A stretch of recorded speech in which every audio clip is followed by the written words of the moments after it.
میں چند دن پہلے کا واقعہ سنا رہا ہوں. ہمارے جسٹس انوار صاحب ملنے ہیں والد صاحب دفتر میں تھے, بچے بھی اللہ کرنا گھر سے بچے آ گئے. میں اکثر چھوٹے بیٹے کی بتا دوں, اس کا قدرتی رجحان اینیملز کی طرف. تو میرے آفس کے سامنے میں 16 کیمروں کی ایک LCD لگی ہوئی, اس میں سے ایک روم میں جولی فونکس کی کٹ پڑی ہوئی تھی, وہ نئی لا کے رکھی تھی, ہمیں ٹریننگ کروا رہے ہیں اس پہ, فری ٹریننگ کروا رہے ہیں. تو جولی فونکس کی کٹ اگر کبھی آپ دیکھیں نا گوگل پہ, تو اس میں ایک سنیک ہوتا ہے اور ایک ماؤس ہوتا ہے. بچے کا قدرتی رجحان کس میں؟ اینیملز میں. اس نے وہ 16 کیمروں میں دوران کھانے پینے چائے کے دیکھا کہ یہ سانپ اور چوہا کہاں سے آ گیا. وہ غائب ہو گیا دفتر سے. اس کو پتا کیا جی کہاں, وہ دیکھا جی اس سکرین پہ, وہ اس کمرے میں. اس کو پکڑ کے وہ واپس بلاؤ بھائی, چائے ٹھنڈی ہو رہی, اتنا کچھ منگوایا, چپس ہیں, پکوڑے ہیں کھانے کے لیے. واپس 10 منٹ گزرے, پھر وہ بھاگ گیا. تو میں نے جج صاحب کو کہا, میں کہا جج صاحب دس از کالڈ نیچرل ٹیلنٹ. میں جتنا بچانا چاہوں وہ جس طرف لپکتا ہے, لیکن ہم سنتے نہیں ہیں. اسے اوے چپ کر جا, ہم ڈسکنیکٹ کر دیتے ہیں اس قدرتی رجحان کی طرف جانے سے, ڈسکریج کرتے ہیں, انسلٹ کرتے ہیں. مجھے آج بھی یاد ہے, I was in class 8, تو میں 7 والے سے بات کر رہا ہوں, نیچرل ٹیلنٹ. کوئی بات کر رہا, اپنا خواب بتا رہا ہے, ایسے کروں. تو میرے ٹیچر نے پکڑ لی, کیا بول رہے ہو؟ تو میں نے ساتھ ہی اس کا ہاتھ دبا کے کہا, اوے نہ بتا. اسے کہ آپ کہتے ہیں نہ ہی بتائے یار, یہ بہت زیادہ ٹیچر کو کنفرم ہو گیا یہ تو بات ضرور سننی, گندی بات, گندی گندی گندی گندی گندی.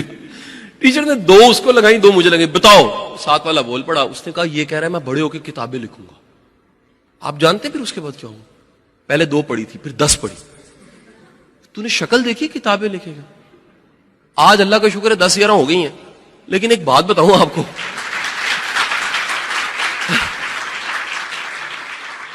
میرے جتنا ڈھیٹ ہو کے 10 لکھ سکتے ہیں آپ. عام طور پہ وہ 10 بندے کو ڈڈ کر دیتی ہیں, خواب کو چکنا چور کر دیتی ہیں. دنیا کا سب سے بڑا ظلم یہ ہے کہ جو جس کا نیچرل ٹیلنٹ ہے اسے وہ ٹیلنٹ چھین کے وہ کام کروائیں جو اس کے لیے وہ بنا ہی نہیں. ایک چیز بنی نہیں, قدرت نے اس کو نہیں بنایا.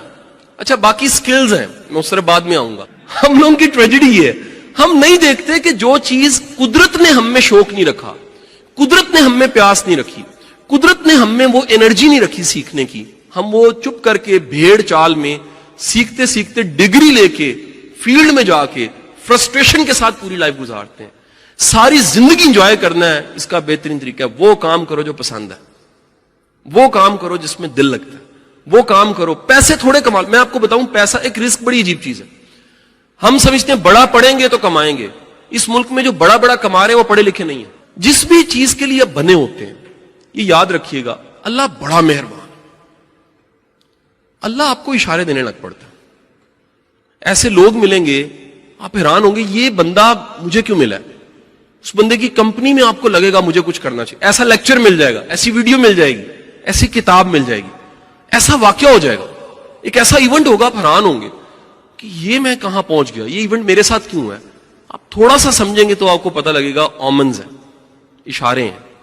نیچر آپ کو پہلے سے گائیڈ کر رہی ہوتی ہے, یہ کام تمہارا نہیں ہے. اس طرح ایک بڑے اشارے کی طرف تذکرہ کرنے لگا, اس کا بور ہونا, بوریت, یہ بہت بڑا اشارہ, اس کام کے لیے آپ نہیں بنے. میں پیچھے مڑ کے دیکھتا ہوں, مجھے یاد آتا ہے میری کلاس میں 105 لوگ تھے یونیورسٹی میں, اور جب ہم کالج میں تھے تو میرے FSC کے 7-8 سیکشن تھے, 327 لوگ تھے غالباً. اسکول میں ہم لوگ کو 210 تھے. 210, 327, 105, یہ سارا سیٹ مجھے آج بھی یاد ہے. ان سب کے سب دوستوں میں سوچتا ہوں مجھے اشفاق احمد صاحب کیوں مل گئے. وہ تو 121 ماڈل ٹاؤن تو سب کے لیے دروازہ کھلا ہوا تھا, وہاں کی نہ ٹکٹ تھی نہ کوئی اس کی فیس تھی, وہاں تو الٹا چائے ملتی تھی, پکوڑے ملتے تھے, کافی ملتی تھی. سب کو پتا تھا یہ زاویہ والا بابا یہاں رہتا ہے. میں وہاں کیسے پہنچ گیا, میں باقی سارے, میں پاکٹی ہاؤس میں کیوں جانے لگ پڑا. یاد رکھیے قدرت آپ کو فیسیلیٹیٹ کرتی ہے, تیار کرتی ہے. کوئی تیاری کا زمانہ ہوتا ہے اور کوئی اس تیاری کے بعد کے وقت میں آپ کو اس کا پے بیک آتا ہے. ایک ہمارے بڑے اچھے رائٹر ہیں, ان کا نام ہے طارق اسماعیل ساغر, آپ واقف ہیں جی. اس سے پہلے ابن صفی کی رائٹنگز ہوتی تھی, جاسوسی کہانی ہے. بعد کے وقت میں طارق اسماعیل ساغر کا بہت بڑا نام ہے.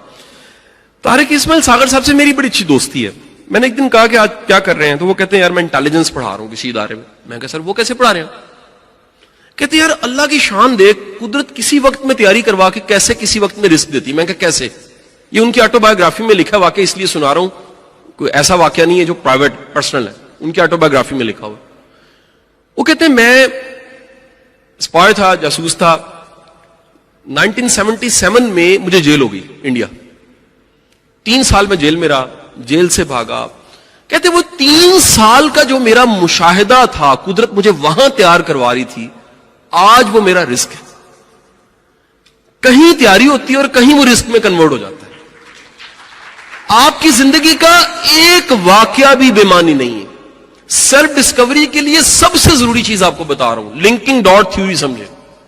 کوئی واقعہ بے معنی نہیں ہوتا, کوئی ایونٹ بے معنی نہیں ہوتا, کوئی لمحہ بے معنی نہیں ہوتا.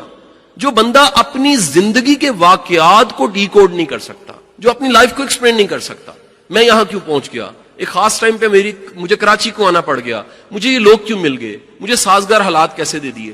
جو بندہ اپنی زندگی کو نہیں سمجھ سکتا, وہ کوئی کتاب بھی نہیں سمجھ سکتا. زندگی کی سب سے مزیدار کتاب اپنی لائف ہے, اور اپنی لائف کو سمجھنا چاہیے کہ میرے ساتھ یہ واقعہ کیوں ہوا. سو آپ کو اومنز ملیں گے, لوگ ملیں گے, سب سے بڑھ کے یہ بڑا کلیئر سائن بتا رہا ہوں, اللہ اس کام کو آپ کے لیے آسان کر دے گا.